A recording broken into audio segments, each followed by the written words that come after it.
Bonjour à tous et bienvenue aux vidéos de l'Écomarché de février, une revue mensuelle dans le secteur des grains. Tout d'abord, le rapport de l'USDA a été plutôt neutre.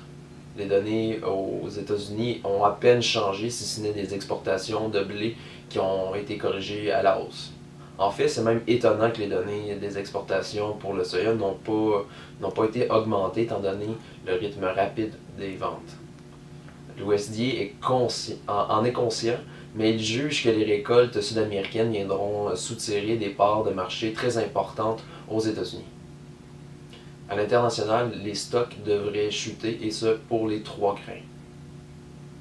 En Amérique du Sud, les récoltes vont bon train.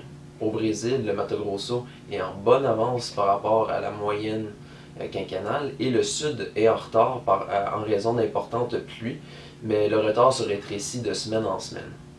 En Argentine, les champs ont reçu beaucoup de pluie lors de janvier et les superficies ont été ajustées à la baisse. Néanmoins, les récoltes devraient être correctes en Argentine.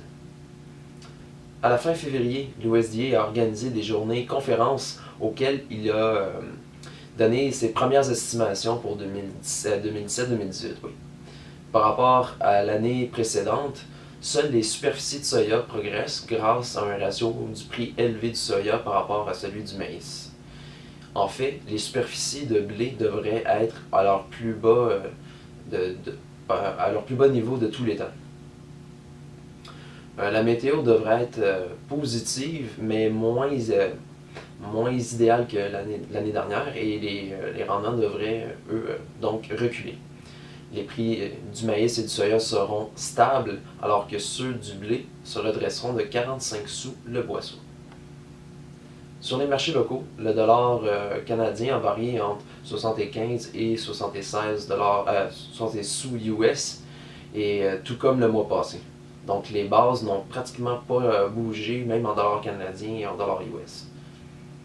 C'est ce qui fait le tour de la revue mensuelle dans le secteur des grains. J'espère que ça vous a plu. Si vous voulez en connaître davantage, je vous invite à consulter notre site internet au www.pgq.ca.